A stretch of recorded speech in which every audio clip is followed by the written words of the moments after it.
Hello student, welcome to my channel. আজকে আমি তোমাদেরকে ইংরেজি গ্রামারের মোস্ট ইম্পর্টেন্ট পার্ট প্রিপোজিশন, এই প্রিপোজিশনের মধ্যে অফ প্রিপোজিশনের ব্যবহার এই ভিডিওর মাধ্যমে শিখে নেব। 90% স্টুডেন্ট কিন্তু অফ প্রিপোজিশনের ব্যবহার ভুল করে থাকে। আজকের এই ছোট্ট ক্লাসের পর তোমরা অফ প্রিপোজিশনের ব্যবহারে আর ভুল করবে না। দেখা যাক অফ প্রিপোজিশনের ব্যবহার কিভাবে হয়েছে। প্রিপোজিশন অফ এর 1 নম্বর ব্যবহার পজিশন স্ল্যাশ ওনারশিপ। এর অর্থ হলো অধিকার বোঝাতে, অর্থাৎ কোনো বস্তু কার অধিকারে আছে এটা বোঝাতে আমরা যে প্রিপোজিশনটা ব্যবহার করি সেটা হলো অফ। অর্থাৎ কার, কিসের, কিসের উত্তর দিতে যে প্রিপোজিশন ব্যবহার করব সেটা হলো of preposition. Example, this is the pen of Raju. এটা হলো রাজুর পেন। এই পেনটি কার অধিকারে আছে? রাজুর অধিকারে আছে, সেই জন্য আমরা কিন্তু অফ প্রিপোজিশন ব্যবহার করেছি। The house of my uncle is, আমার কাকার বাড়ি বড়। এখানে এই বাড়িটা কার অধিকারে আছে? কাকার অধিকারে আছে, মাই আঙ্কেলের অধিকারে আছে, তাই জন্য এখানে কিন্তু অফ প্রিপোজিশনের ব্যবহার করা হয়েছে। প্রিপোজিশন অফ এর দ্বিতীয় ব্যবহার পার্ট অফ দ্য হোল। এর অর্থ হচ্ছে অংশ বোঝাতে, অর্থাৎ কোনো কিছুর একটি অংশ বোঝাতে আমরা অফ প্রিপোজিশনের ব্যবহার করে থাকি। Example, one of my friend is a doctor. আমার একটি বন্ধু ডাক্তার হয়েছে, তার মানে আমার অনেকগুলো বন্ধু ছিল, তার মধ্যে একজন ডাক্তার হয়েছে, সেই জন্য কিন্তু এখানে অফ প্রিপোজিশন ব্যবহার করা হয়েছে। অনেকগুলোর মধ্যে একজন বলেছে, সেই জন্য। Some of the boys are late, কিছু ছেলেরা দেরি করেছে, অর্থাৎ অনেকগুলো ছেলে ছিল, সেই জন্য তাদের মধ্যে কিছু ছেলে দেরি করেছে, সেই জন্য এখানে আমরা কিন্তু অফ প্রিপোজিশনের ব্যবহার করেছি।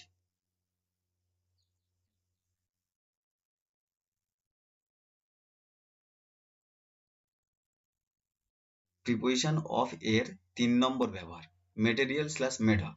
এর অর্থ হচ্ছে উপাদান, অর্থাৎ কোনো জিনিস কি দিয়ে তৈরি হয়েছে সেটা বোঝাতে আমরা কিন্তু অফ প্রিপোজিশন ব্যবহার করে থাকি। Example, the table is made of wood. টেবিলটি কাঠ দিয়ে তৈরি হয়েছে, তাহলে টেবিল এটা কি দিয়ে তৈরি হচ্ছে? কাঠ দিয়ে, সেই জন্য এখানে কিন্তু অফ প্রিপোজিশনের ব্যবহার করা হয়েছে। এ রিং অফ গোল্ড, সোনার আংটি। এখানে সোনার আংটিটা কি দিয়ে তৈরি হচ্ছে?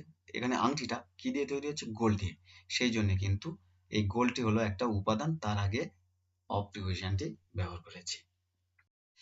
অফ প্রিপোজিশনের 4 নম্বর ব্যবহার অরিজিন স্ল্যাশ ফ্রম, উৎস এবং পটভূমি, অর্থাৎ কোথাকার মানুষ এবং কোন পরিবারের মানুষ বোঝাতে আমরা অফ প্রিপোজিশনের ব্যবহার করে থাকি। Example, he is a man of Kolkata, সে কলকাতার মানুষ। তাহলে স্থানটা কোন জায়গার উল্লেখ করেছে? কোন জায়গার উল্লেখ করেছে? এখানে কলকাতার উল্লেখ করেছে। She is a girl of poor family, সে একজন গরিব মেয়ে। এখানে তার অবস্থাটা কেমন? পটভূমিটা হচ্ছে পুয়ার ফ্যামিলি, সেই জন্য তার আগে আমরা অফ প্রিপোজিশন ব্যবহার করেছি। অফ প্রিপোজিশনের 5 নম্বর ব্যবহার হচ্ছে রিজন স্ল্যাশ কজ। এর অর্থ হলো কারণ, অর্থাৎ কোনো কিছুর কারণ বোঝাতে আমরা অফ প্রিপোজিশনের ব্যবহার করে থাকি। Example, he died of fever, সে জ্বরে মারা গেছে। তাহলে তার মারা যাওয়ার কারণটা কি? জ্বর, সেই জন্য তার আগে আমরা অফ প্রিপোজিশনের ব্যবহার করেছি। She is afraid of dogs, সে কুকুরকে ভয় পায়। তাহলে তার ভয়ের কারণটা কি? ডগস, সেই জন্য তার ডগের আগে আমরা অফ প্রিপোজিশন ব্যবহার করেছি।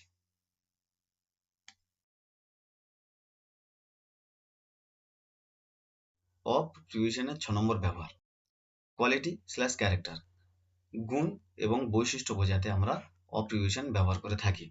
অর্থাৎ কোনো ব্যক্তি বা বস্তুর গুণ বোঝাতে আমরা অফ প্রিপোজিশন ব্যবহার করি। Example, A man of honesty, একজন সৎ মানুষ। এই অনেস্টিটা হলো একটা গুণ, সেই জন্য তার আগে আমরা অফ প্রিপোজিশন ব্যবহার করেছি। এ গার্ল অফ বিউটি, এই বিউটিটা হলো একটা বৈশিষ্ট্য, সেই জন্য তার আগে আমরা কিন্তু অফ প্রিপোজিশন ব্যবহার করেছি। অফ প্রিপোজিশনের 7 নম্বর ব্যবহার, আর এটাই হলো এই ভিডিওর শেষ পয়েন্ট, কোয়ান্টিটি স্ল্যাশ মেজারমেন্ট। এর অর্থ হলো পরিমাপ, অর্থাৎ কোনো বস্তু কতটা পরিমাণে আছে সেটা বোঝাতে আমরা কিন্তু অফ প্রিপোজিশনের ব্যবহার করে থাকি। এক্সাম্পল, এ কাপ অফ টি, এক কাপ চা। এই টি এর বা চায়ের পরিমাণ কত? 1 কাপ, সেই এখানে একটা পরিমাণ বুঝিয়েছে, সেই জন্য তার আগে আমরা অফ ব্যবহার করেছি। 2 কিলোস অফ রাইস, 2 কিলো চাল। এখানে চালের পরিমাণ কত? 2 কিলো, সেই জন্য এখানে অফ প্রিপোজিশনের ব্যবহার করেছি, কারণ এখানে একটা পরিমাণ বুঝিয়েছে, সেই জন্য। আশা করি আজকের ক্লাসে তোমরা অফ প্রিপোজিশনের ব্যবহারটা ভালোভাবে শিখে গেছো। প্র্যাকটিস করবে, তবেই তোমরা ইংরেজিতে স্ট্রং হবে।